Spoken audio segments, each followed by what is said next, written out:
Assalamualaikum warahmatullahi wabarakatuh. Alhamdulillahi hamdan katsiran thayyiban mubarakan fih kama yuhibbu rabbuna wa yarda. Ashhadu an la ilaha illallah wahdahu la syarikalah wa ashhadu anna Muhammadan abduhu wa rasuluhu la nabiyya wa la rasula ba'dah. Allahumma salli wa sallim ala nabiyyina Muhammadin wa ala alihi wa sahbihi wa man tabi'ahum bi ihsanin ila yaumil qiyamah. Ya ayyuhalladzina amanu taqullaha haqqa tuqatih wa la tamutunna illa wa antum muslimun. Amma ba'du, fa inna asdaqal hadisi kitabullah wa khairul huda huda Muhammadin sallallahu alaihi wasallam wa syarrul umuri muhdasatuha wa kullu muhdasatin bid'ah wa kullu bid'atin dalalah wa kullu dalalatin finnar. Allahumma inna nas'aluka ilman nafi'ah wa rizqan thayyiban wa amalan mutaqabbala. Allahumma anfa'na bima 'allamtana wa 'allimna ma yanfa'una wa zidna ilma. Alhamdulillah, segala puji dan syukur kita hanya milik Allah tabaraka wa taala yang telah memberikan berbagai macam kenikmatan kepada kita. Terkhusus yang wajib untuk kita syukuri, yaitu Allah berikan kita nikmat iman, nikmat Islam, nikmat kita beragama di atas tuntunan sunnah Nabi sallallahu alaihi wasallam, serta nikmat saat ini Allah mudahkan langkah kaki kita untuk menuju majelis yang mulia ini dalam kondisi Allah berikan nikmat sehat. Allah berikan kita nikmat keluangan waktu yang semoga Allah jadikan setiap langkah kaki kita menuju tempat ini sebagai pemberat timbangan kita nanti di hari kiamat. Yang kedua, tidak lupa salam serta salawat untuk Nabi kita yang mulia Rasulullah sallallahu alaihi wasallam, beserta keluarga, para sahabat serta seluruh pengikutnya. Bapak Ibu sekalian jamaah kaum muslimin rahimani wa rahimakumullah. Kajian ini kita buka dengan sebuah kisah di tahun ke-9 Hijriyah, ketika Nabi sallallahu alaihi wasallam akan mempersiapkan pasukan untuk menghadapi 200.000 pasukan dari Imperium Romawi. Beliau persiapkan pasukan untuk menghadapi sebuah negara adidaya di masanya. Maka Nabi SAW memobilisasi para sahabat, memotivasi para sahabat untuk bersegera menuju Tabuk, tempat mereka akan berperang menuju pasukan orang-orang Romawi. Maka di tengah kesibukan para sahabat mempersiapkan diri dengan perbekalan, dengan kendaraan dan berbagai macam keadaan mereka, maka saat itu ada seorang sahabat namanya Ka'ab bin Malik radhiyallahu anhu yang dalam kesempatan-kesempatan tersebut tidak melakukan sesuatu hal untuk mempersiapkan dirinya, entahkah perbekalannya, entahkah persenjataannya, ataukah kendaraannya. Berlalu lalang dari rumah menuju tempat para sahabat lain, kembali lagi sampai Nabi SAW bersama sahabat yang lain pergi menuju Tabuk. Ka'ab bin Malik tidak berangkat pula. Bersamanya ada sahabat yang lain, yaitu Murarah bin Rabi' dan Hilal bin Umayyah radhiyallahu anhuma. Maka ketiga orang sahabat ini tertinggal perang Tabuk yang saat itu diwajibkan oleh Nabi sallallahu alaihi wasallam. Maka sepulang Nabi dari Tabuk, sebagaimana biasa beliau salat sunnah 2 rakaat setelah safar di masjid. Kemudian beliau duduk menerima alasan-alasan uzur dari orang-orang yang tidak ikut berperang. Karena sebagaimana kewajiban seseorang yang ikut berperang, jika dia tidak hadir, maka dia harus menghadirkan alasan-alasan mengapa dia tidak ikut berperang. Maka datanglah beberapa orang munafik menceritakan tentang keadaannya begini dan begitu. Dia sakitlah, urusan anaklah, urusan daganglah, ini dan itu, hingga kemudian Nabi menerima semua alasan orang-orang munafik. Kemudian datanglah giliran Ka'ab bin Malik dan 2 sahabat yang lain. Maka keluarga besar Ka'ab mengatakan, "Ya Ka'ab, bukankah engkau pandai berkata-kata? Maka sampaikan uzur pada Rasulullah SAW, mengapa engkau tidak ikut perang, agar Rasulullah tidak marah denganmu." Maka sempat terpikir di benaknya Ka'ab bin Malik radhiyallahu an akan berdusta di hadapan Nabi SAW. Karena agar tidak diberi marah oleh Nabi, karena kewajiban berperang di Tabuk itu sebagai kewajiban yang fardu ain. Maka kemudian ketika ada di hadapan Rasulullah SAW, Ka'ab bin Malik tidak mampu menyampaikan hujahnya, tidak mampu berdusta di hadapan Nabi SAW. Hanya mengatakan, ya Rasulullah, aku memang tidak punya alasan mengapa aku tidak ikut berperang. Maka apa kata Nabi SAW? Tunggulah jawaban dari Allah dan Rasulnya untuk perkaramu ini. Maka ternyata sebagaimana kita ketahui di surah At-Taubah, maka Ka'ab bin Malik dan dua sahabatnya yang lain dihajar, diboikot, tidak diajak bincang selama 50 hari 50 malam oleh seluruh kota Madinah. Bayangkan jemaah sekalian, kita senantiasa bermuamalah, bergaul, berbincang dengan teman kita, kerabat kita, tetangga kita, bahkan istri kita pun. Maka Rasulullah SAW melarang semuanya untuk bermuamalah dengan tiga orang ini. Dan di hari ke-41 sampai hari ke-50, istri-istri tiga orang ini disuruh pulang kembali ke rumah orang tuanya, tidak boleh membersamai suaminya. Dua orang yang lain, Murarah dan Hilal radhiyallahu an, menangis selama 50 hari 50 malam di rumahnya. Menangis bersedih atas apa yang telah mereka lakukan. Sementara Ka'ab bin Malik yang masih muda, dia ingin keluar, ingin menyapa teman-temannya, ingin menyapa sahabat yang lain, tapi karena perintah Allah dan Rasulnya, mereka tidak mau berbincang dan menanggapi apa yang dikatakan oleh Ka'ab bin Malik radhiyallahu anhu.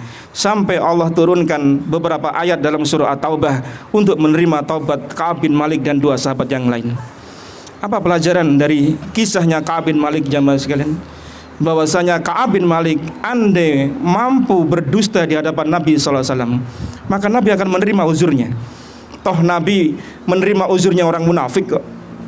Tapi Ka'ab bin Malik bukan orang munafik.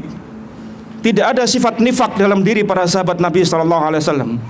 Maka Ka'ab bin Malik harus mengatakan yang sejujurnya, bahwasanya dia tidak memiliki alasan syar'i mengapa dia tidak ikut berperang.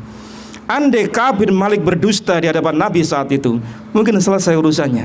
Tapi akan disamakan dengan orang-orang munafik yang terus akan dibongkar kedoknya oleh Allah Subhanahu wa taala. Maka ketika jujurnya Ka'ab bin Malik ini menjadi pelajaran bagi kita.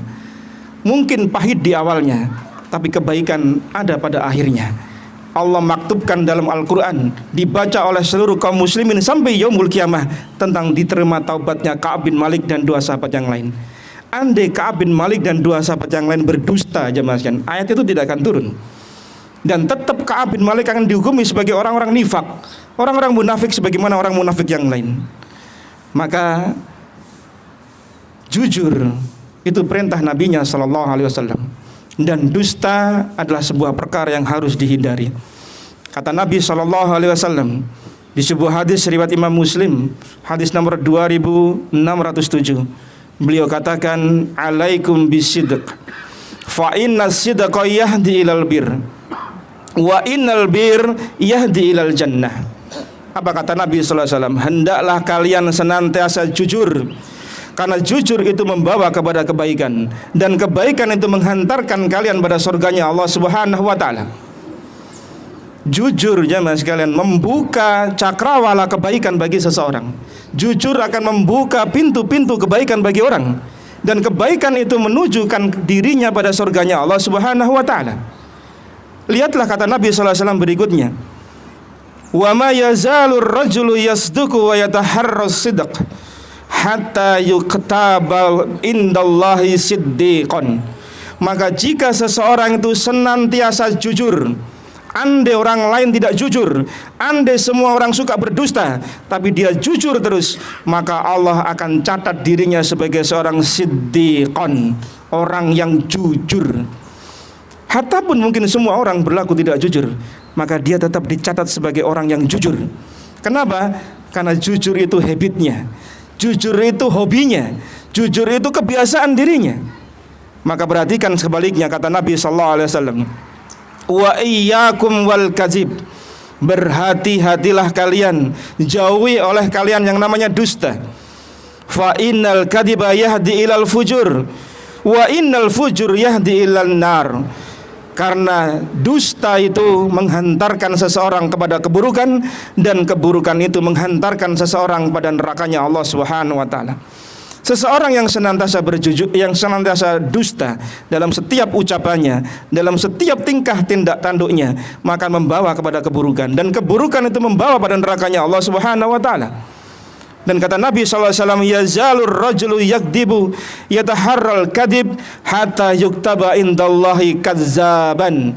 Jika seseorang senantiasa hobinya itu berdusta, setiap kali berucap tidak pernah dia jujur, maka Allah catat dirinya sebagai seorang kadzaban, seorang pendusta. Hatta pun mungkin hari itu dia nggak berdusta. Kenapa? Karena dusta sudah jadi makanan dia sehari-hari. Sebagaimana dia makan pagi, siang, sore, sebagaimana dia makan obat pagi, siang, malam, seperti itulah dusta bagi dirinya. Setiap saat dia berdusta. Kalau tidak berdusta maka lidahnya terasa kering. Kalau tidak berdusta lidahnya terasa keluh. Maka inilah perbuatan yang seharusnya dihindari oleh seorang hamba. Allah Subhanahu wa taala di ayat 119 ketika menerima tobatnya Ka'ab bin Malik radhiyallahu anhu, beliau mengatakan, Allah Subhanahu wa taala katakan, ya ayyuhalladzina amanu taqullah wa kunu ma'as-shadiqin. At-Taubah 119. Allah perintahkan orang-orang yang beriman agar kita bertakwa pada Allah Subhanahu wa taala. Ketika Allah Subhanahu wa taala mengatakan ya ayyuhalladzina amanu, maka sebagaimana kata Ibnu Mas'ud radhiyallahu an, maka perhatikanlah, dengarkanlah, pasang telinga kalian, karena setelah kalimat ya ayyuhalladzina amanu pasti di sana ada perintah Allah Subhanahu wa taala, pasti ada larangan dari Allah Subhanahu wa taala yang wajib untuk kita hindari.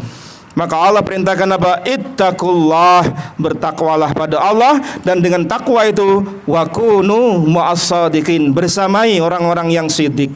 Bersamailah orang-orang yang senantiasa jujur. Artinya jemaah sekalian, orang-orang beriman itu habitnya, komunitasnya itu orang-orang yang jujur. Maka tidak boleh seorang mukmin itu berlaku dalam dirinya itu bentuk culas, dusta kepada temannya, kepada ikhwannya, kepada saudara-saudaranya. Ini tidak layak bagi seorang mukmin. Karena Allah perintahkan ittaqullaha wa kunu mu'as-shadiqin. Orang beriman itu disuruh bertakwa, kemudian disuruh berhabit, berkomunitas dengan teman-teman orang-orang yang jujur. Karena kita diperintahkan untuk jujur, sebagaimana kata Nabi sallallahu alaihi wasallam tadi. Dan demikian juga Allah Subhanahu wa taala perintahkan kita untuk jujur. Sebagaimana Allah Subhanahu wa taala maktubkan dalam surah Al-Ahzab ayat 70-71. Yang sering kita dengar di khutbah-khutbah para asatid, para kiai, para ulama-ulama kita. Ya ayyuhalladzina amanuttaqullah wa qulu qawlan sadida. Kembali Allah panggil orang-orang beriman. Jika lewat di depan rumah kita, di depan gang rumah kita, ada di sana penjual makanan-makanan saling berebutan lewat di depan rumah kita, menarik perhatian kita sebagai konsumen untuk beli. Ada penjual bakso, ada penjual tahu tek, ada penjual tahu campur, lewat semua. Kita pengennya apa? Kita panggil itu tukang bakso, karena kita memang pengen bakso. Maka kita panggil, wahai tukang bakso. Maka siapa yang datang? Tukang bakso, bukan tahu campur atau tahu teknya. Maka demikianlah Allah Subhanahu wa taala panggil orang-orang beriman. Maka yang datang memenuhi seruan Allah siapa? Orang beriman. Maka orang beriman dipanggil oleh Allah Subhanahu wa taala, ittaqullah, bertakwalah pada Allah, wa qulu qawlan sadida, disuruh untuk berkata dengan berkata yang baik. Orang bertakwa itu implementasinya adalah dia berkata yang jujur. Kalau dia sudah jujur, dia benar dalam berucap, maka Allah akan berikan apa? Dua keadaan pada dirinya. Wa yuslih lakum a'malakum. Allah berikan dia perbaikan amal-amal solehnya. Karena tadi jujur membawa kepada kebaikan, kebaikan membawa kepada surganya Allah Subhanahu wa taala.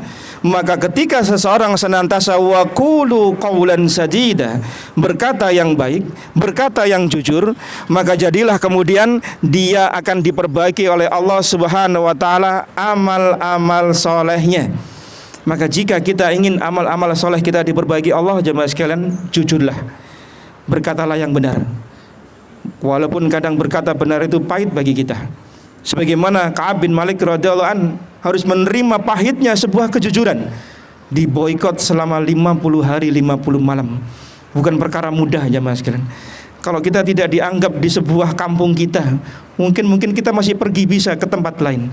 Tapi Ka'ab bin Malik tinggalnya di Madinah, tinggalnya bersama dengan sahabat Nabi sallallahu alaihi wasallam yang lain. Maka apa yang bisa diperbuat seseorang yang tidak diajak bincang selama 50 hari 50 malam? Maka sebuah siksaan tersendiri bagi sahabat Ka'ab dan dua sahabat yang lain. Pahit di awal tapi bahagia di akhir. Akhirnya happy ending. Kemudian yang kedua, kata Allah Subhanahu wa taala, selain amal-amal kita diperbaiki, orang yang jujur itu wa yaghfir lakum dzunubakum. Allah ampuni dosa-dosa orang yang senantiasa jujur. Pengampunan sebuah dosa adalah harapan kita semua agar kita masuk surganya Allah Subhanahu wa taala tanpa mengarungi yang namanya azabnya neraka Allah Subhanahu wa taala. Karena tidaklah seorang hamba masuk surganya Allah Subhanahu wa taala kecuali dia harus mengalami pengurangan dari dosa-dosa yang dia lakukan.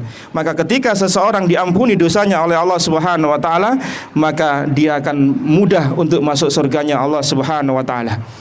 Bapak Ibu sekalian jamaah yang dimuliakan oleh Allah Subhanahu wa taala.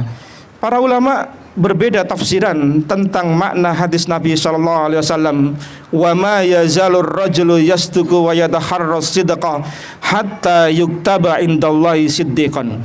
Jika seseorang itu senantiasa jujur, maka Allah catat dirinya sebagai siddiqon. Maka ada dua penafsiran di kalangan para ulama. Apa makna siddiqon yang dicatat oleh Allah bagi orang yang senantiasa jujur dalam berucap? Yang pertama, Allah berikan stempel pada dirinya orang yang senantiasa jujur dan tidak akan pernah berbohong. Kemanapun dia pergi, di tempat manapun, kegiatan apapun, di tempat manapun atau bersama dengan siapapun, dia akan senantiasa jujur. Karena Allah telah labeli hatinya orang yang siddiqon. Lihatlah Abu Bakar As-Siddiq yang tidak pernah berdusta dalam ucapannya, jujur dalam ucapan dan perbuatannya. Maka gelar As-Siddiq ini gelar utama aja mas kan. Karena di atasnya hanya ada satu level, yaitu derajat kenabian. Di atas gelar As-Siddiq itu hanya ada gelar kenabian. Maka seseorang ketika dilabeli oleh Allah Subhanahu wa taala Siddiqon, ini keutamaan. Dimanapun dia berada, tetap dianggap sebagai orang yang jujur. Yang kedua tafsiran dari para alim ulama, yaitu Allah Subhanahu wa taala makna Siddiqan, dia diberi keutamaan diterima oleh orang dimanapun dia berada, karena orang mempercayai dirinya. Siddiqan, dia benar, dia jujur, dimanapun berada dia akan diterima sama orang. Jadi selain makna dia senantiasa jujur dimanapun dia berada, maka pada tafsiran yang lain dia akan diterima oleh orang lain, diterima oleh siapapun dimanapun dia berada. Karena Allah Subhanahu wa taala telah menstempel hatinya menjadi orang yang siddiqan. Bandingkan dengan orang yang senantiasa dusta. Dusta itu kata Nabi sallallahu alaihi wasallam akan membawa kepada kedurhakaan, dan keburukan-kedurhakaan itu membawa kepada nerakanya Allah Subhanahu wa taala. Sebagaimana kata Allah Subhanahu wa taala di surah Al-Infitar ayat yang ke-14, wa innal fujjara lafi jahim. Orang yang sesungguhnya yang durhaka, yang fujur, yang suka berbuat dosa karena sebab dusta sebelumnya, maka dia di dalam nerakanya Allah Subhanahu wa taala. Mungkin di dalam hati seorang hamba yang suka berdusta pada orang lain, mungkin dia bahagia, mungkin dia merasa senang bisa bohongin orang. Karena ada beberapa orang itu yang merasa senang kalau bisa bohongin orang. Alhamdulillah, iso tak bujui wong iku. Entah bawahan berbohong pada atasannya, entah seorang penjual membohongi pembelinya, atau pembeli membohongi penjualnya, dia kadang merasa senang karena ada sebuah effort dalam hatinya. Wah, bohong itu kayaknya enak ini. Bohongi sekali satu kayaknya harus ditambah bohong berikutnya. Karena jamaah sekalian, ketika seseorang itu berdusta sekali, maka dia akan berdusta untuk yang kedua, ketiga, keempat, kelima, dan seterusnya. Ketika seseorang berdusta sekali, dia akan menutupi dusta yang pertama dengan dusta yang kedua. Untuk menutupi dusta yang kedua agar tidak terbongkar, maka dia tutupi dengan dusta ketiga, dan begitu seterusnya.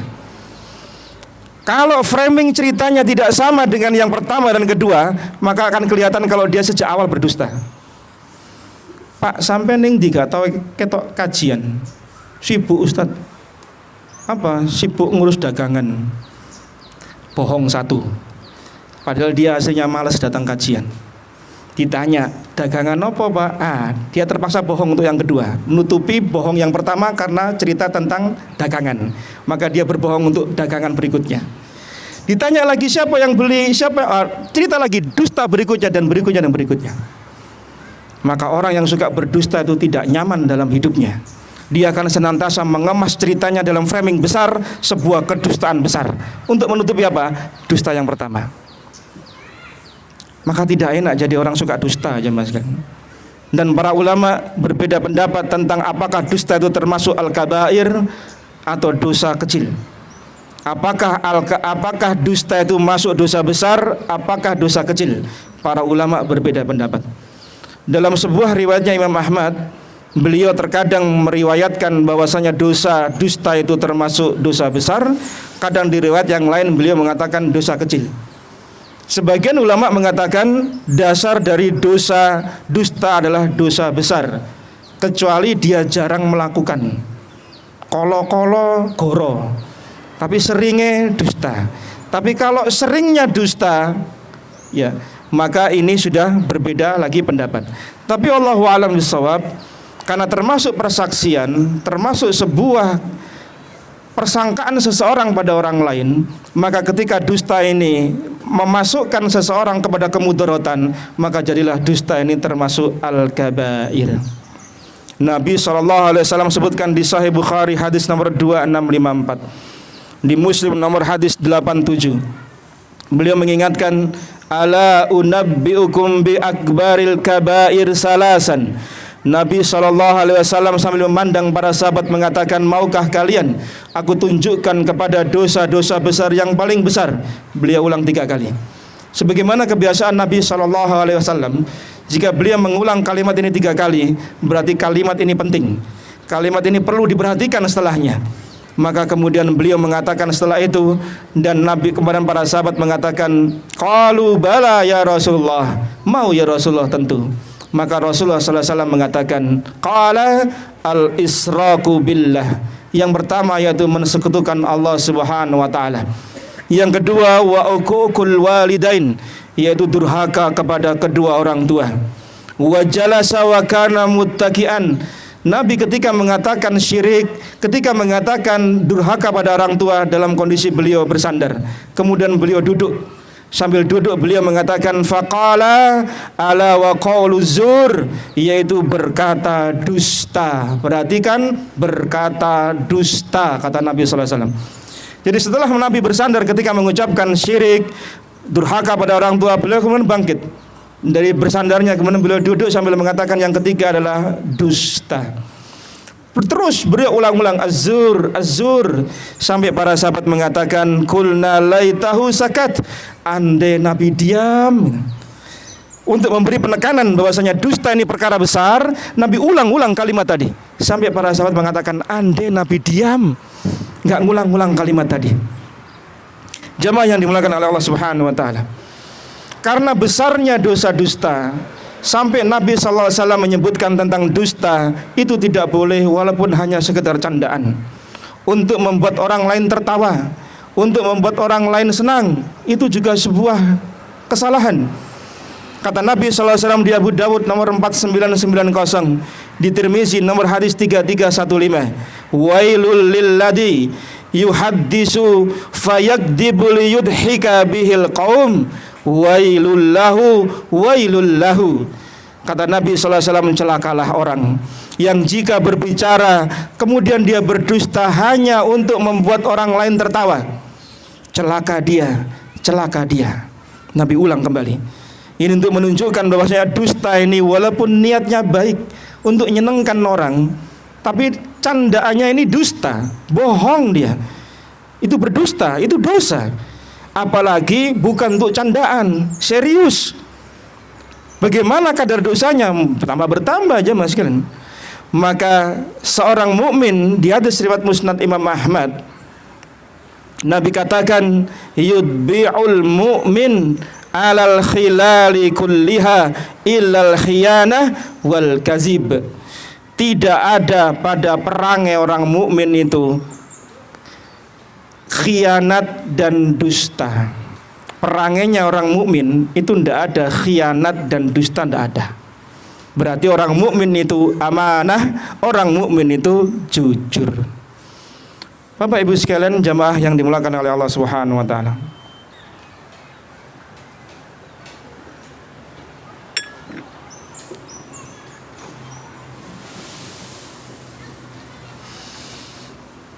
berbicara tentang kejujuran, berbicara tentang tidak bolehnya dusta, maka Nabi SAW secara khusus memberikan penghargaan, apresiasi kepada pedagang, seorang tajirun, seorang pedagang, seorang pengusaha yang jujur.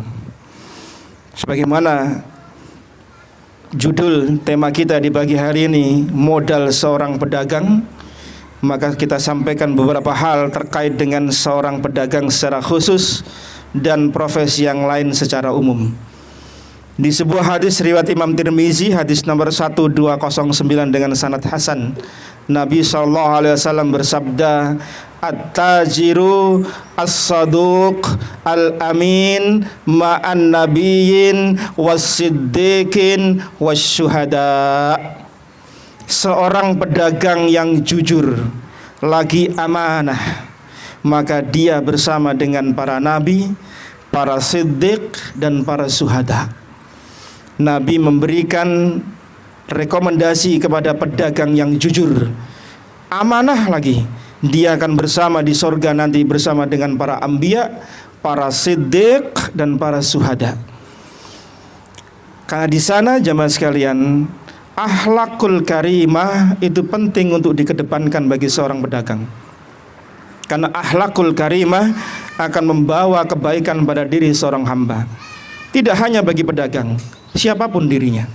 Sebagaimana kata Nabi sallallahu alaihi wasallam di riwayat Adabul Mufradnya Imam Bukhari di hadis nomor 270 dengan sanad sahih, beliau katakan, "Ma min syai'in fil mizan asqalu min husnil khuluq."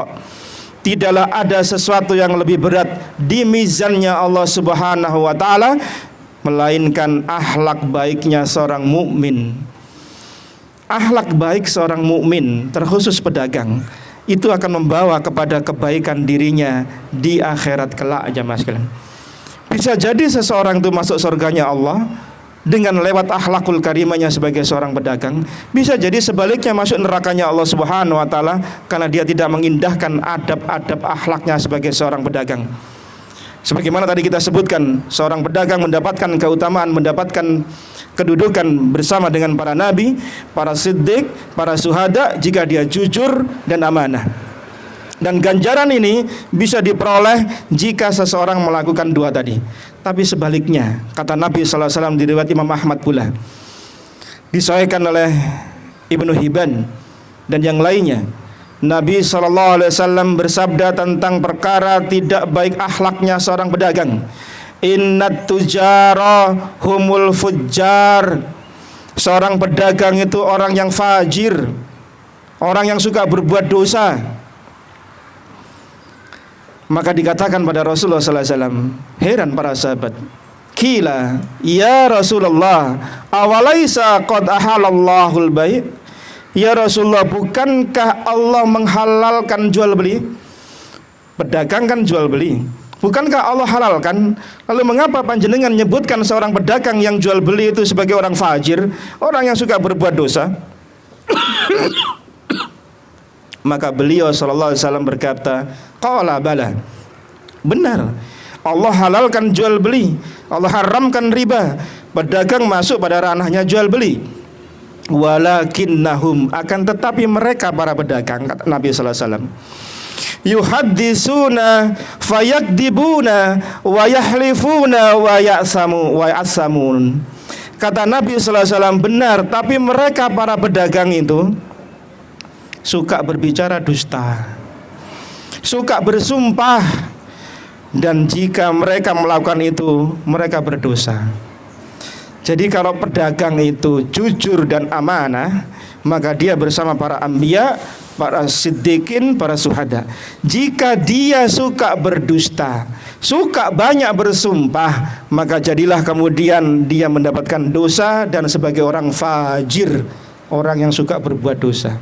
Bagaimana bisa? Iya, terkadang seseorang mengatakan barang ini sesuai dengan ini dan itu, ternyata speknya berbeda dengan apa yang dia sampaikan. Ada kekurangan yang tidak dia sebutkan, ada sesuatu yang dia tutup-tutupi agar pembeli, agar konsumen ya tetap tertarik pada barangnya, maka dia berdusta dengan ucapannya. Atau dia bersumpah, demi Allah saya kulaannya cuma 50, saya jual 55.000, padahal dia kulaan cuma 10.000. Berdusta, bersumpah, demi Allah barangnya ini ya hanya terbatas, kuotanya hanya tinggal ini, padahal di gudang banyak itu barangnya. Supaya apa? Supaya pembeli merasa dia adalah orang satu-satunya yang beli barang dari si pedagang. Padahal ketika di jalan dia jumpai barang yang dia pakai, semua orang pakai semua. Betapa banyak pedagang seperti itu, jemaah sekalian. Kalau yang seperti ini, maka Nabi mengatakan humul fujjar, dia seorang fajir, orang yang suka berdusta, orang yang suka melakukan dosa. Dan diriwayat Imam Tirmizi hadis nomor 1210, di Ibnu Majah hadis nomor 2146, Nabi tegaskan lagi, innat tujara yub'asuna yaumal qiyamati fujjaron. Sesungguhnya para pedagang Allah bangkitkan kelak di hari kiamat sebagai seorang pendosa. Nih, perhatian khusus nih bagi para pedagang. Kelak di hari kiamat para pedagang dibangkitkan sebagai seorang pendosa, illa, Nabi kecualikan. Sinten niku? Manittaqallaha wa barra wa sadaqa, kecuali pedagang itu bertakwa pada Allah Subhanahu wa taala, kemudian dia berbuat baik dan dia berlaku jujur dalam bermuamalah, baru dia tidak dibangkitkan sebagai orang yang fujjar, sebagai seorang pendosa. Ittaqullah, kata Nabi sallallahu alaihi wasallam, dibangkitkan sebagai seorang bertakwa, yaitu apa? Dia tidak bertransaksi dengan yang haram, dengan cara-cara yang tidak dibenarkan syariat. Dia tidak menjual barang-barang yang diharamkan oleh Allah dan Rasulnya. Bar, berbuat baik, yaitu apa? Dia jujur dalam melakukan transaksinya, tidak banyak bersumpah. Benar kata Nabi sallallahu alaihi wasallam di hadis yang lain, sumpah itu bisa melariskan barang dagangan. Kita sering menjumpai seorang pedagang untuk meyakinkan pembeli, dia bersumpah, demi Allah Pak, yang beli saya ini loh, gak cuma sampean, sampean orang ke 101, sebelum sampean ada 100 orang lagi. Orang laris akhirnya, karena apa? Barangnya ini termasuk barang yang disukai, yang nge-like banyak. Bener laris, tapi kata Nabi sallallahu alaihi wasallam, orang yang suka bersumpah seperti ini mengurangi keberkahan jual belinya. Benar melariskan dagangan bersumpah itu, tapi mengurangi keberkahan dagangannya. Silakan pilih yang mana, laris tapi tidak berkah, atau laris tapi berkah. Lebih baik mana kita mendapatkan penghasilan dari penjualan kita, 10 juta berkah atau 5 juta tidak berkah? Kita pilih yang mana? Ya, 10 juta yang berkah dong. Ya, masa ada pedagang maunya yang limit, pasti yang di atasnya lah. Dan sadak, jujur dalam berdagang. Maka hadis ini jamaah sekalian menunjukkan bahwasanya perdagangan itu meskipun dia sebuah pekerjaan, tetapi di sana ternyata bisa menyebabkan seseorang masuk surga atau nerakanya Allah Subhanahu wa taala. Oh ini. Tapi jangan kemudian berkecil hati, wah nek ngono gak dadi pedagangnya wis. Ndak.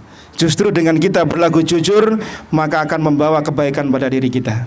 Maka kita sampaikan modal dasar sebagai seorang pedagang, agar dagangan kita itu diberkahi oleh Allah, baik di dunia maupun di akhirat. Allah bangkitkan kelak menjadi orang-orang yang bertakwa, tidak disamakan dan tidak dibersamakan dengan orang-orang yang fujar, yang melakukan dosa dan maksiat. Kita ambil dari sebuah hadis Nabi SAW untuk modal dasar seorang pedagang.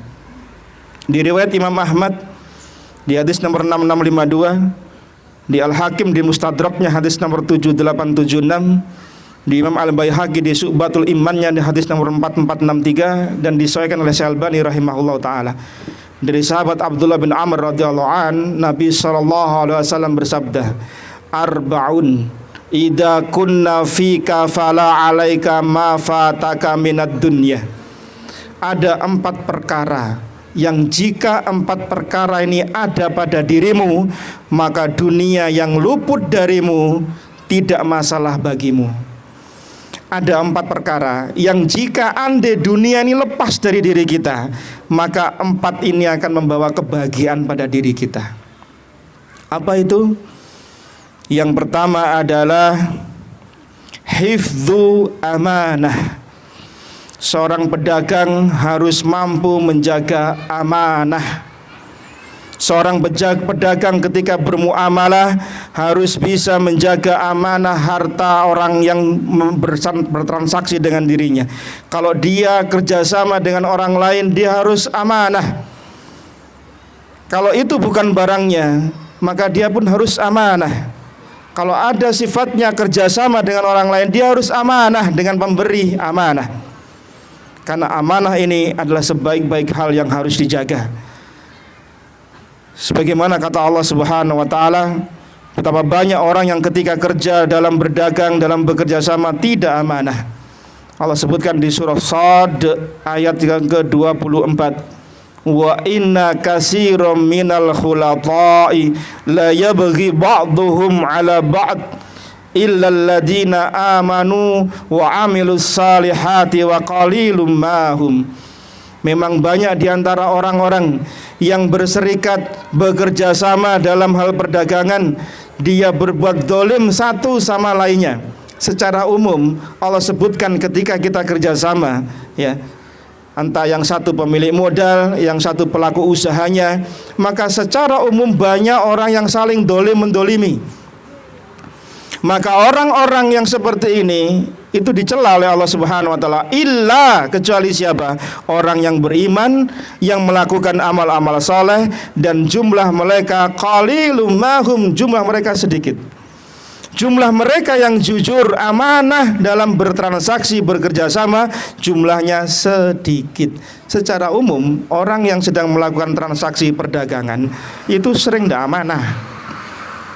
Dan jumlah mereka yang amanah itu sedikit jumlahnya. Maka ini adalah bentuk kehati-hatian kita sebagai seorang mukmin agar senantiasa berlaku amanah. Karena Nabi perintahkan di Abu Dawud nomor 3535, di Tirmizi hadis nomor 1264, Addil amanah ila maning tamanak wala tahun man khanak. Tunaikan amanah kepada pemiliknya. Pelaku usaha jika diberi amanah mengelola harta dari pemilik modal, amanah, dia jaga itu harta itu, dia jalankan fungsinya sebagai seorang pedagang, harus amanah. Dan kata Nabi SAW, jangan mengkhianati orang yang telah berkhianat padamu. Ini perintah Nabi SAW. Kalau kita dikhianati orang, jangan balik mengkhianati orang lain. Dia telah berlaku curang, Ustaz, ya, modal seharusnya begini, pembagiannya persentasenya begini, jangan dibalas dengan mendolimi hartanya. Jangan berlaku tidak amanah pula, karena kita sama-sama buruknya berarti.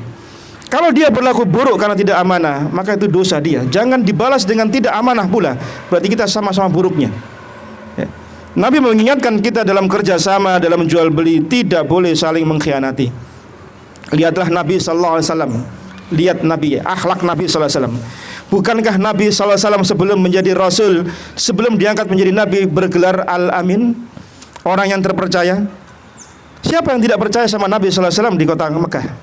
Setiap barang-barang yang ingin dititipkan pada seseorang pasti larinya pada Nabi SAW dengan upah sekian-sekian. Beliau jaga betul barang-barang orang-orang kafir waktu itu.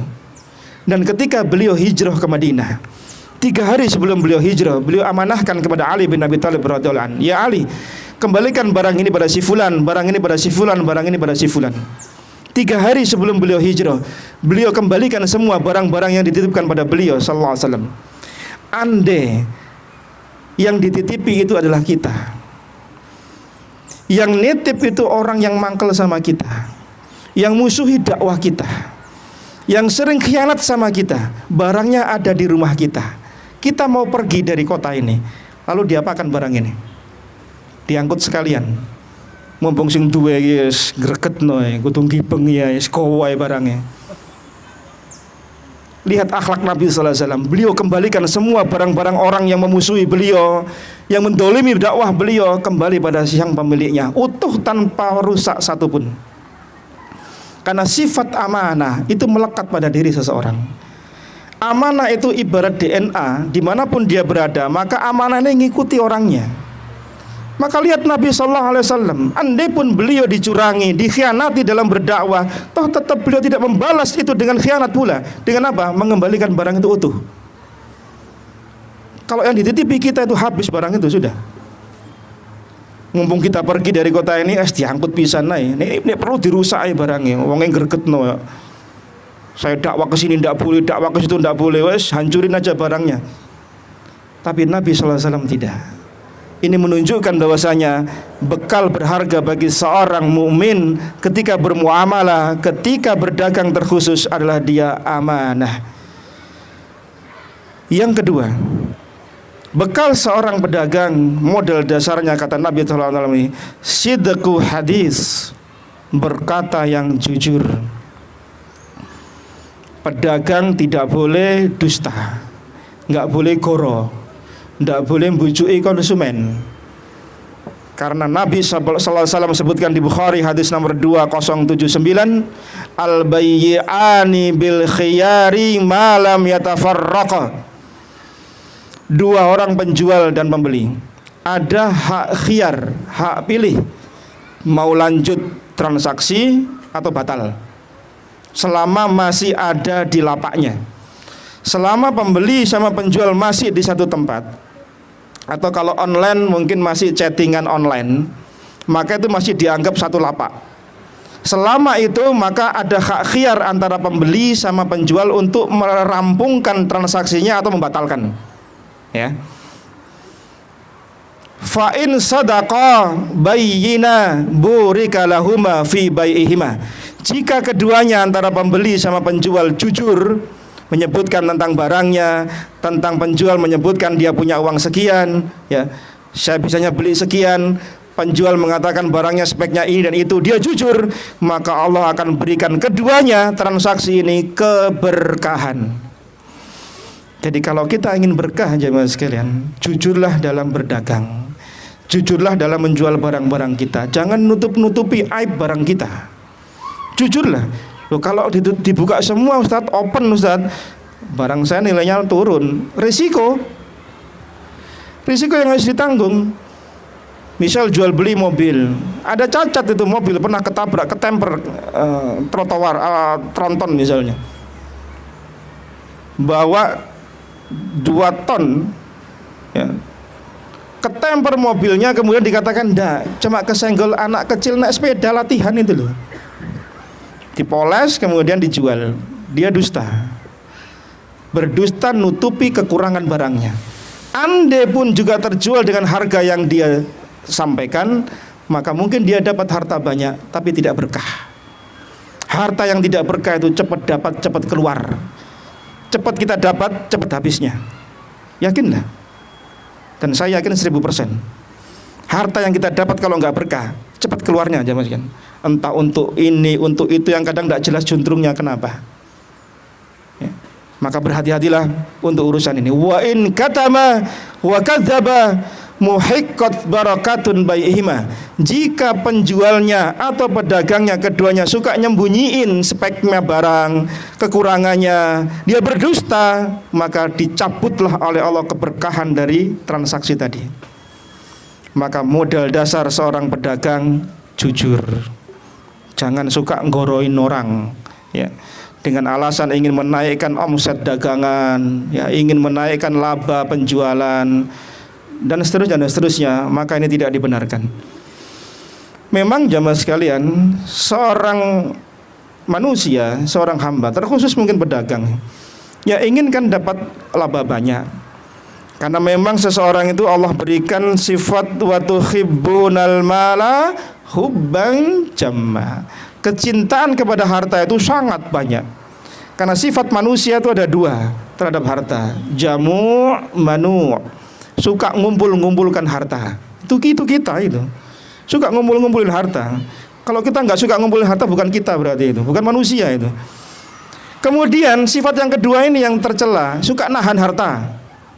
Bakhil, pelit bin medit bin kikir. Kalau sudah dikumpul-kumpulkan karena dia merasa capek ngurus harta, nyari harta lembur dari pagi sampai pagi kali, kemudian dikeluarkan harta eman-eman ya Mas. Itu sifat dasarnya manusia. Suka terhadap harta yang berlebih-lebihan. hubban jamma, sangat lebih-lebihan dalam mencintai harta.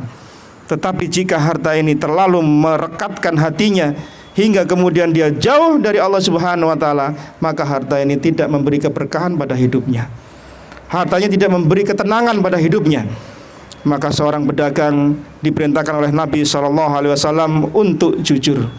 Di sebuah riwayat Imam Muslim nomor hadis 102, anna Rasulullah SAW ala subrati ta'amin fa'adkhala yadahu fiha. Nabi pernah melewati seorang pedagang, kemudian beliau melihat tumpukan makanannya, kemudian beliau masukkan jari beliau di makanan tadi. Di riwayat yang lain inilah penjual kurma. Ternyata beliau jumpai bagian kurma yang paling dalam adalah bagian kurma yang basah, sementara yang di atas bagian yang kering. Maka Nabi SAW mengatakan, apa ini? Mengapa engkau campurkan yang kering dengan yang basah? Ya Rasulullah, kemarin kehujanan ya Rasulullah. Apa kata Rasulullah SAW? Mengapa engkau tidak pisah mana yang kering, mana yang basah? Karena kurma yang kering dengan basah harganya berbeda, timbangan pun juga berbeda. Maka Nabi perintahkan untuk memisah, agar pembeli itu bisa memilih dengan harta yang dia miliki, mau pilih yang kering apakah yang basah. Kalau dia pilih yang di karung itu ternyata semua basah, bukankah ini merugikan pembeli, menguntungkan penjual, timbangannya semakin berat. Maka tidak boleh jemaah sekalian mencampurkan barang itu dengan yang bukan sama-sama jenisnya. Kalau memang basah campur dengan yang basah, kering dengan yang kering. Loh kan nggak laku semua kalau Ustaz. Loh itu terserah pembeli mau beli yang mana.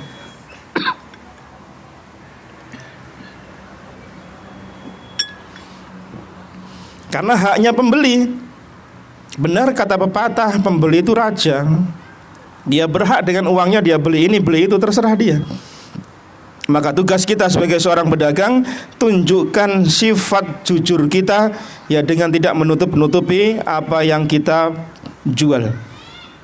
Karena kata Nabi SAW di Sahih Muslim ketika terusan dari hadis tadi, orang yang jual dengan mencampurkan barang yang kering dengan yang basah, man ghossa falaisa minni, barang siapa yang curang dia bukan bagian umatku.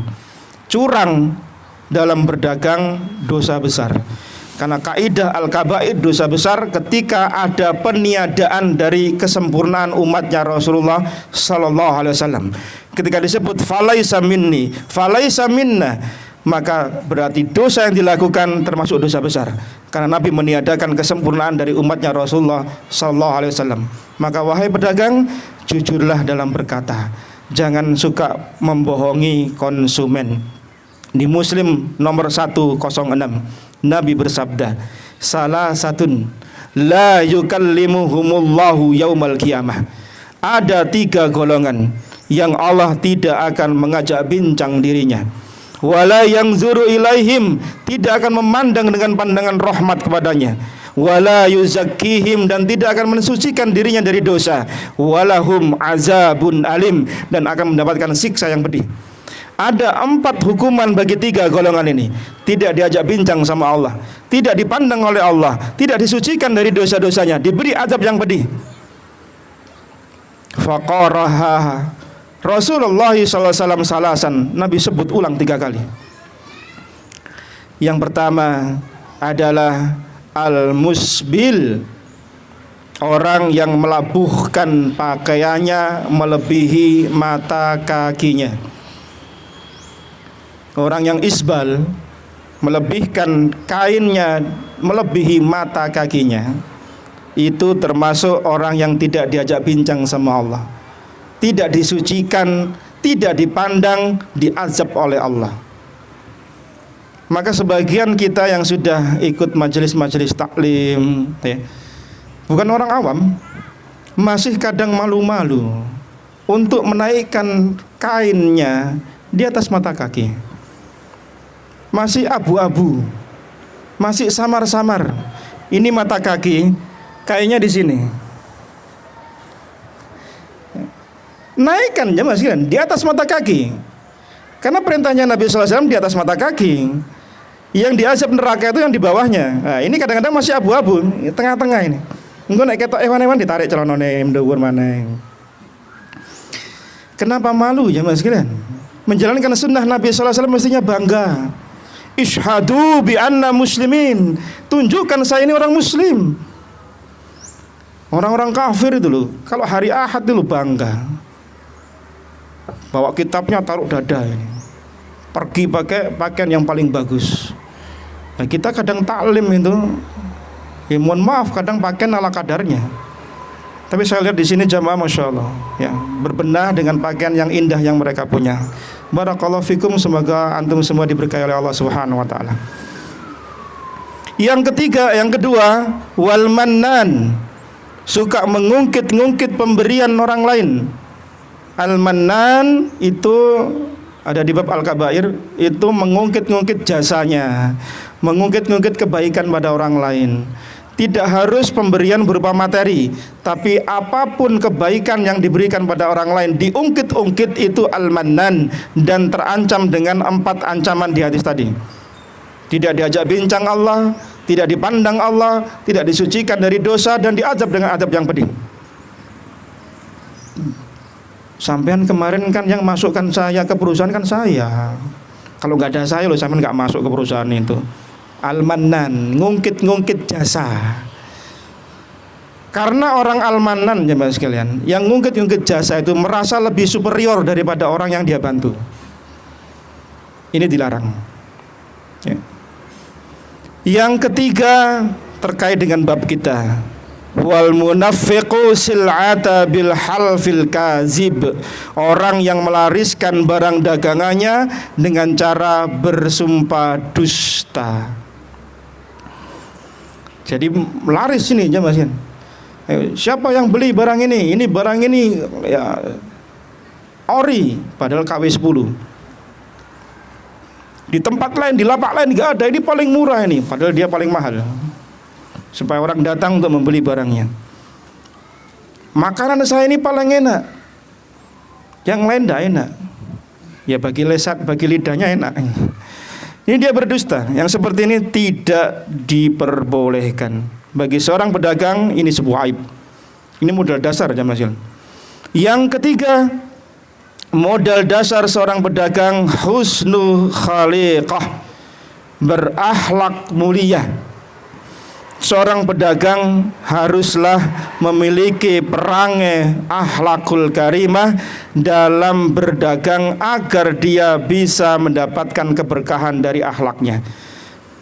Apa dampaknya? Mungkin orang akan senang dengan akhlak kita, kemudian orang akan beli pada kita. Nabi SAW memperbaiki pasar-pasar kaum muslimin ketika pasar Bani Qainuqa, pasarnya orang Yahudi itu menguasai kota Madinah. Jadi di kota Madinah, pasar yang sangat sentral, sangat besar waktu itu pasarnya Bani Qainuqa, pasarnya orang Yahudi. Orang Yahudi kebiasaannya adalah suka mengurangi takaran. 1 kilo jual 900 gram. Sudah rugi berapa? 1 on. Maka Nabi ingin mengangkat harkat martabatnya pedagang muslim dengan cara apa? Memperbaiki perangai mereka. Yaitu apa? Engkau lebihkan ketika memberi takaran. Beri 1 kilo, tambahi 1 cakupan, 2 cakupan. Lama-lama kaum muslimin kemudian berpindah kepada pasarnya kaum muslimin. Tidak lagi berdagang dengan orang-orang Yahudi. Kenapa? Karena ketika di pasar Yahudi kok timbangannya kok enteng, pergi ke pasarnya kaum muslimin kok tambah antep, senang mereka. Sehingga mereka kemudian pasarnya kaum muslimin semakin ramai di kota Madinah. Ini akhlakul karimah jamaah sekalian. Walaupun mungkin kita rugi-rugi dikit lah, tapi enggak, saya yakin kalau sudah ngasih cuma 1 cakupan enggak akan rugi. Kecuali antum beli orang 1 kilo, kemudian antum tambahi 2 kilo misalnya. Nah ini bukan tambahan ini berarti dia beli 2 kilo berarti, ya. Maka seorang muslim harusnya apa? Mudah dalam memberikan kebaikan berupa akhlakul karimah. Yang pertama apa? Yaitu akhlakul karimah seorang pedagang di poin ketiga ini. 1, mudah dalam bertransaksi. Mudah dalam bertransaksi. Di hadis Bukhari nomor hadis 2076, beliau bersabda, rahimallahu rajulan samhan idza ba'a wa idza ishtara wa idza iqtada. Allah Subhanahu wa taala semoga merahmati orang yang mudah 1 ketika menjual, 2 mudah ketika membeli, 3 mudah ketika menagih hutang dan membayar hutangnya. Di riwayat yang lain, samhan idza qada, mudah dalam membayar hutang. Apa maksudnya samhan idza ba'a? Yaitu seorang pedagang mudah dalam menjual barangnya. Andai dia sudah mendapat keuntungan, maka lepaslah barang itu. Karena boleh jadi ada pembeli barang itu beli, itu memang dia sedang butuh amat. Kalau sekiranya sudah dapat untung, sudah lepas saja jemaah sekalian. Jangan ngambil laba terlalu berlebihan.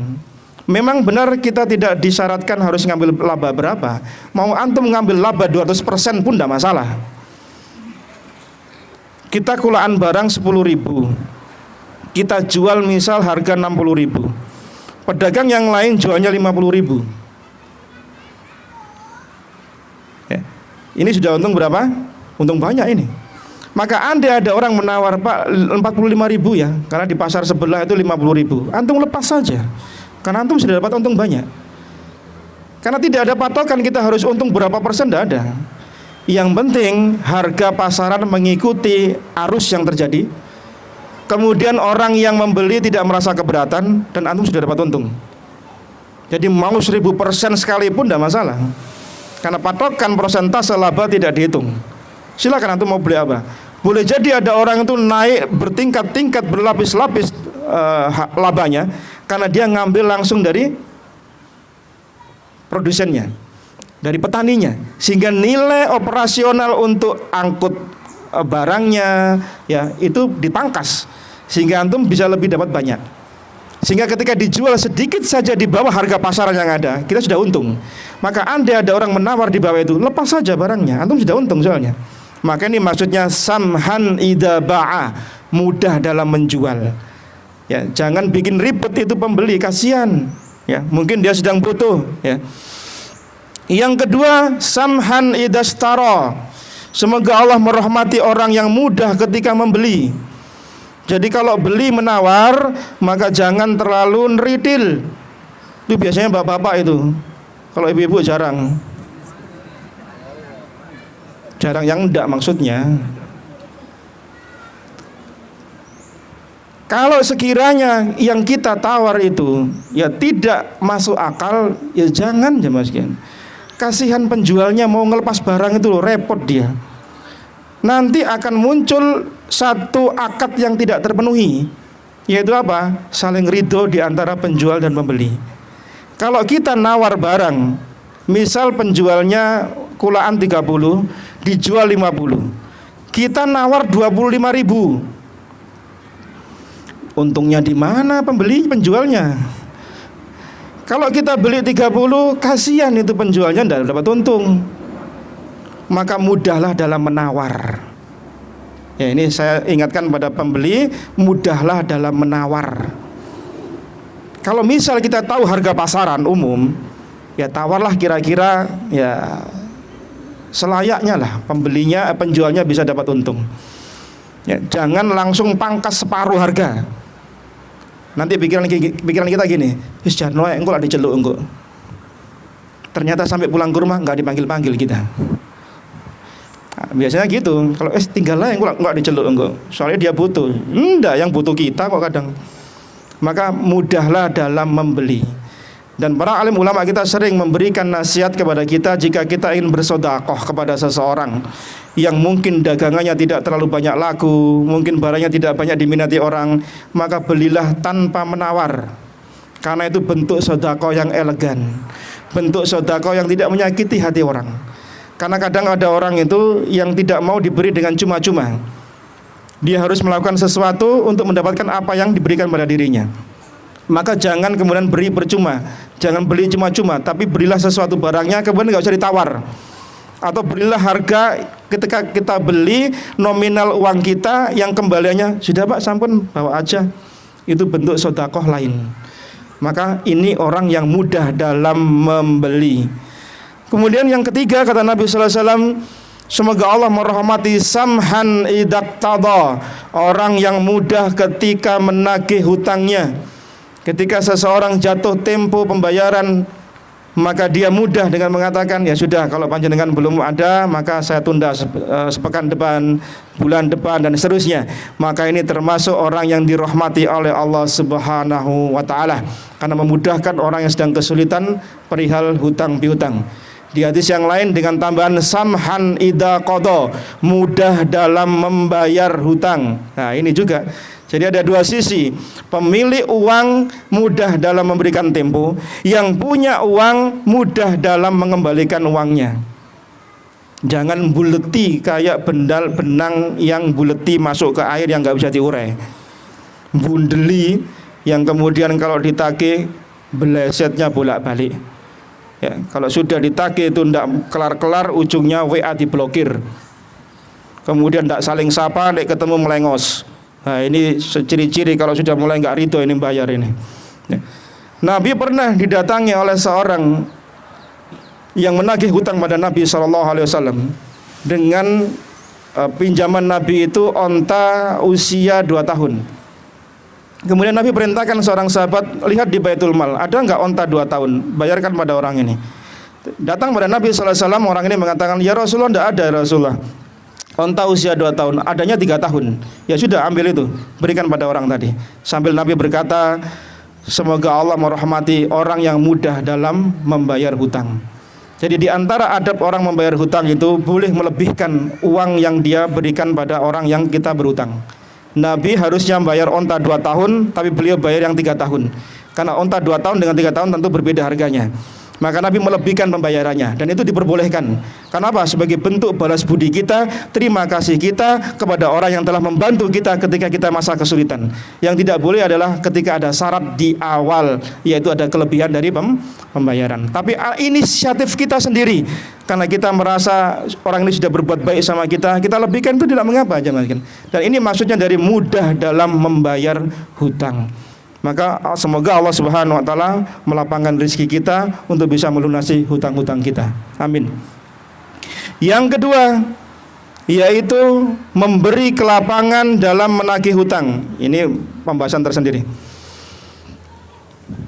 Di riwayat Imam Tirmizi hadis nomor 1306 dengan sanad sahih, Nabi mengatakan, man angdzara mu'siran aw wada'a lahu adzallahullahu yaumal qiyamah. Barang siapa memberi penundaan tagihan hutang orang yang kesulitan, atau dia membayarkan sebagiannya, atau artinya dibebaskan, maka Allah akan berikan naungan dirinya di hari kiamat.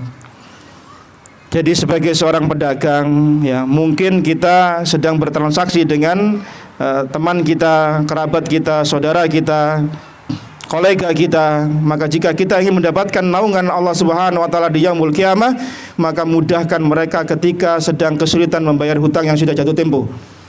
Bahkan di hadis yang lain di Musnad Imam Ahmad, seseorang akan diberi pahala sedekah senilai uang yang dia pinjamkan jika ada pada tempo yang berikutnya dan berikutnya. Ya, maka ini keutamaan, ya.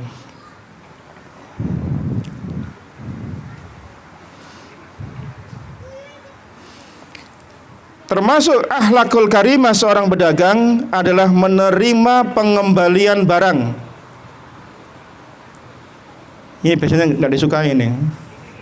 Balikno barang ini nggak gelem biasanya.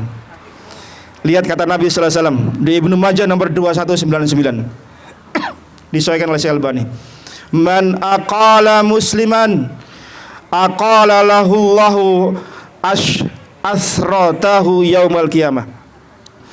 Barang siapa memaafkan seorang muslim dalam perdagangannya, maka Allah akan maafkan ketergelincirannya di dunia nanti pada hari kiamat. Barang siapa memaafkan saudaranya, ya, maka Allah akan maafkan ketergelinciran salahnya di dunia, nanti di hari kiamat Allah maafkan.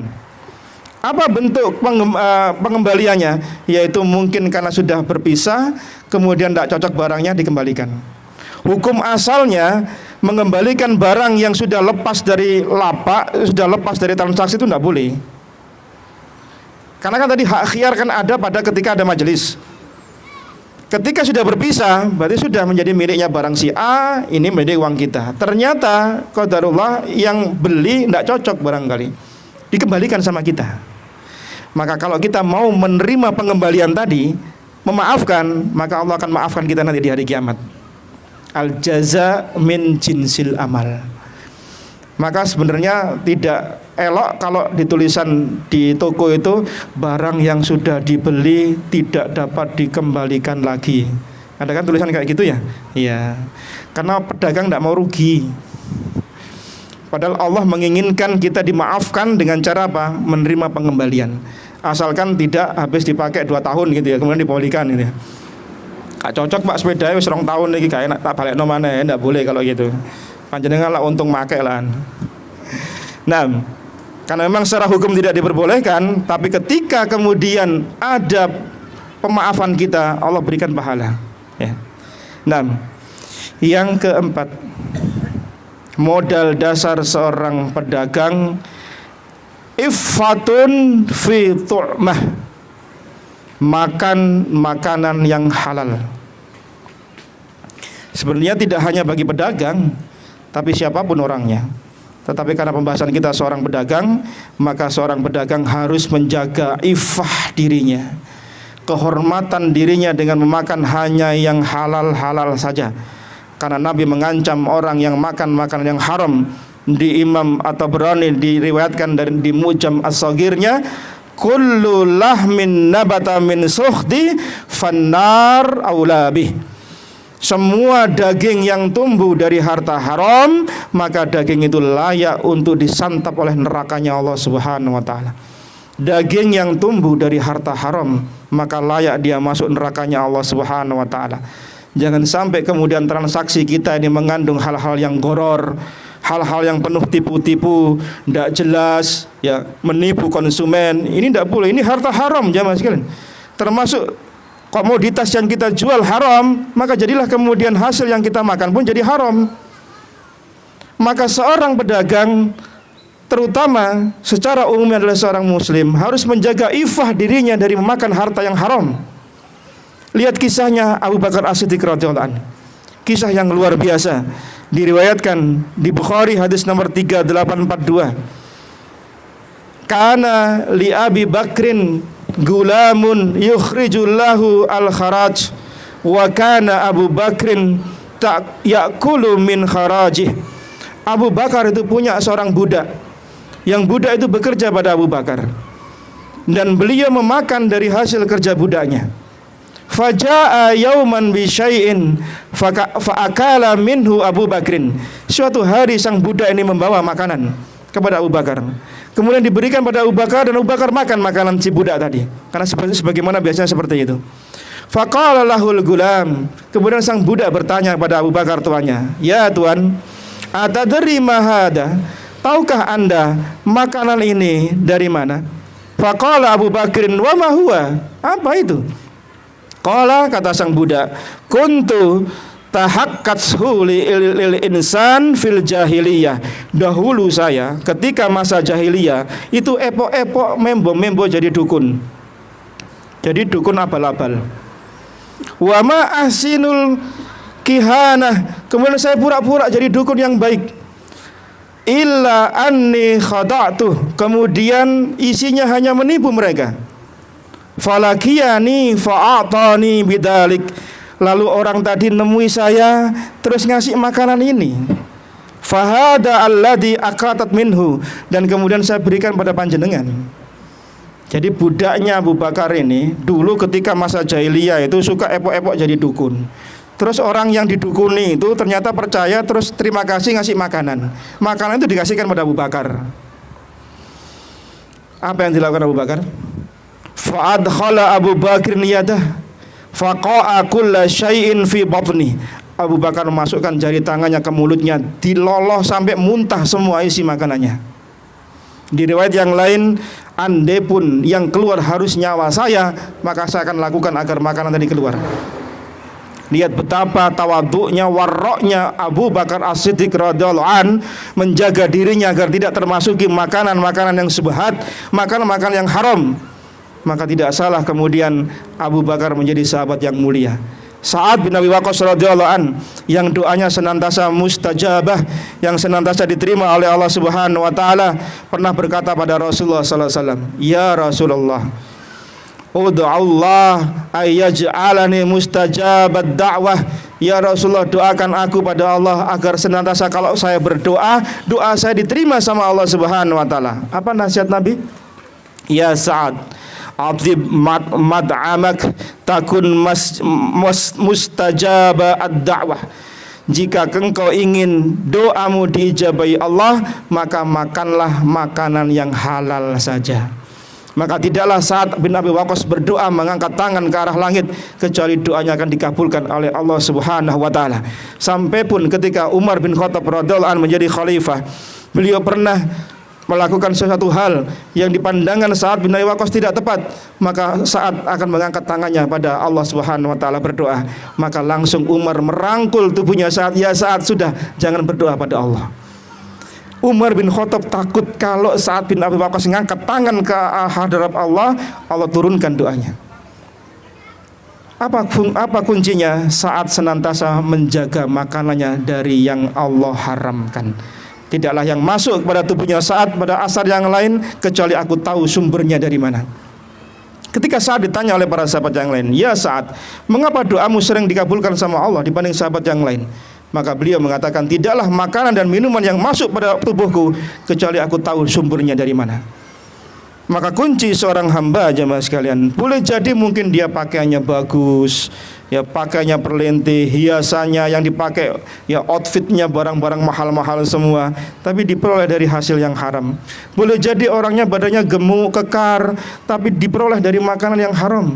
Maka ini tentu tidak layak bagi seorang pedagang.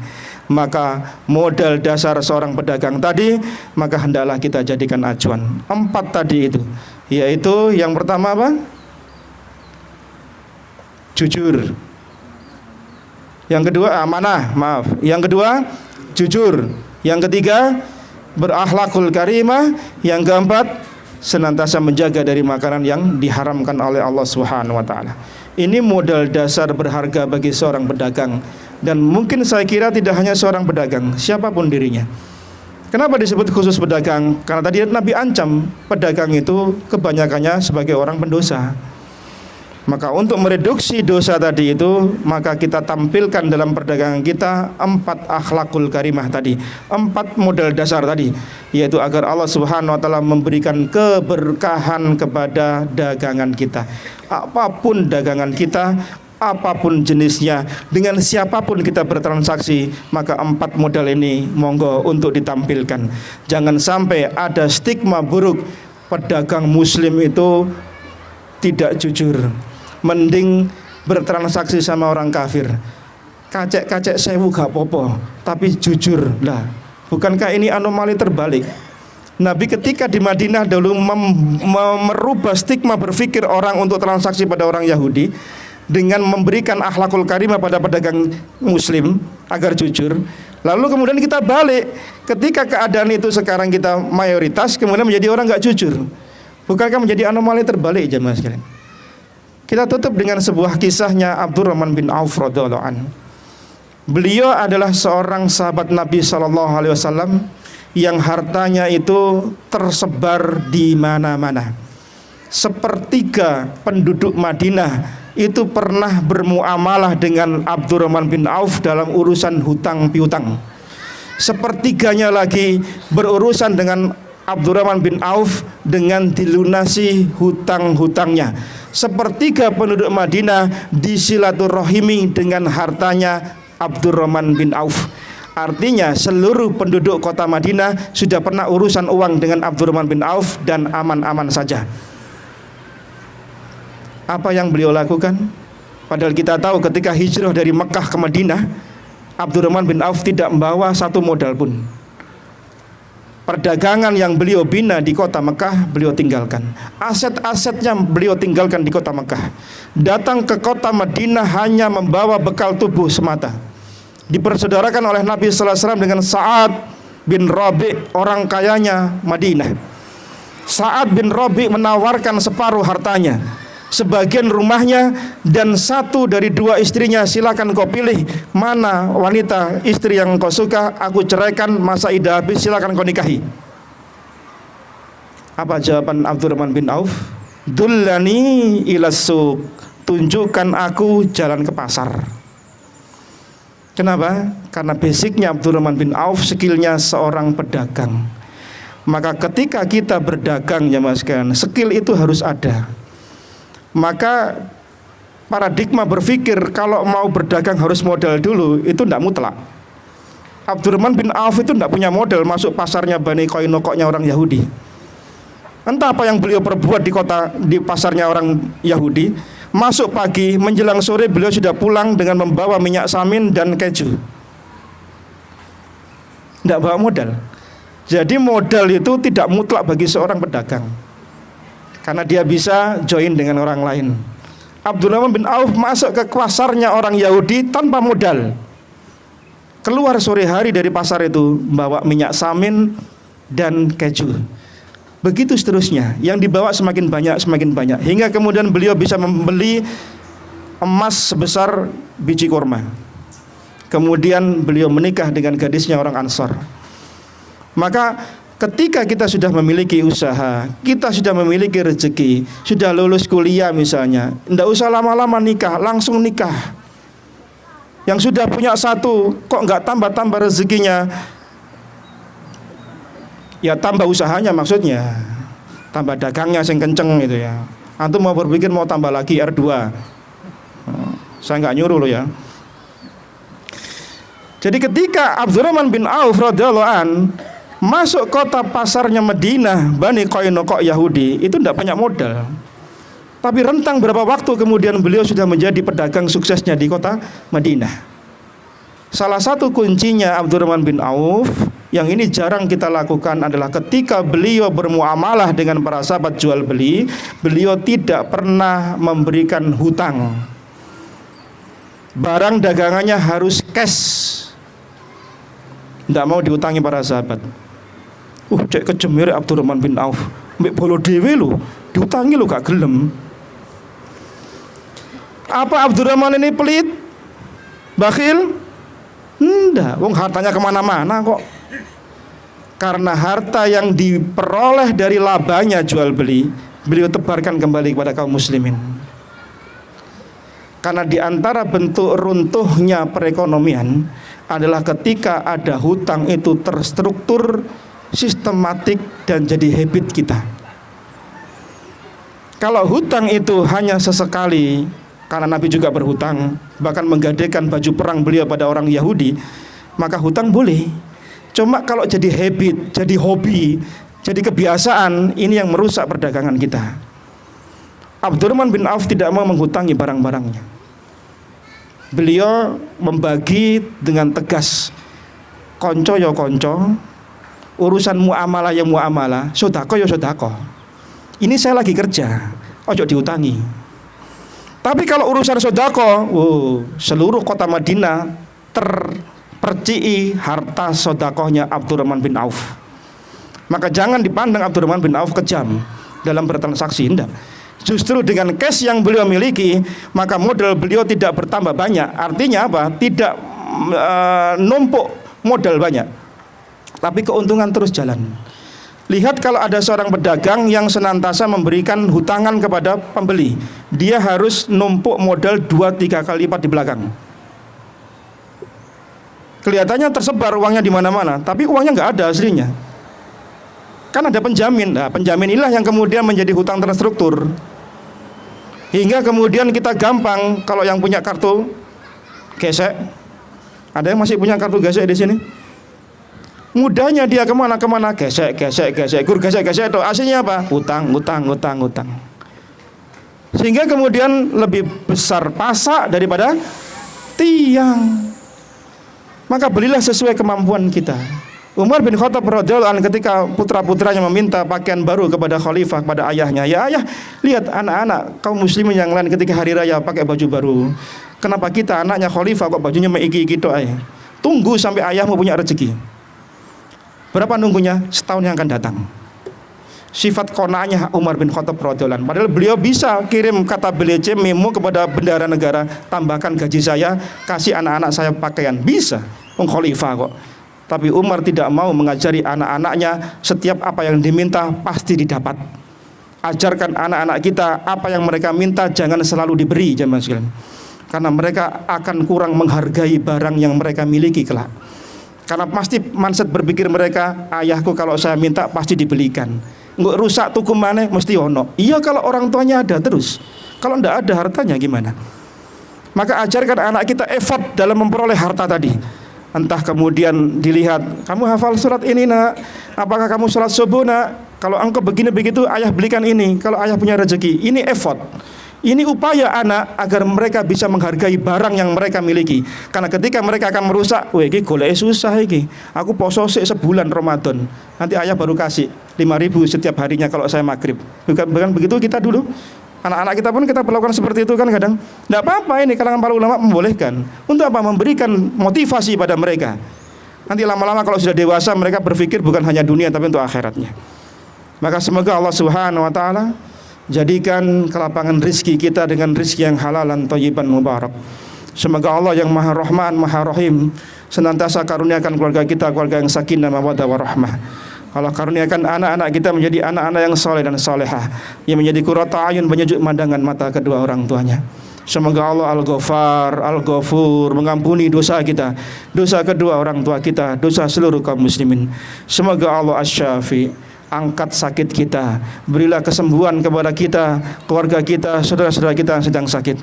Semoga Allah yang Maha Rahim wafatkan kita di atas husnul khatimah dan kumpulkan semua keluarga besar kita di surganya Allah Subhanahu wa taala. Barakallahu fikum, jazakumullah khairan atas perhatian antum semua. Mohon maaf jika ada yang kurang.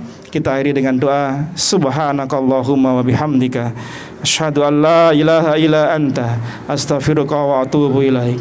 Wa sallallahu ala nabiyyina Muhammadin walhamdulillahi rabbil alamin. Assalamualaikum warahmatullahi wabarakatuh.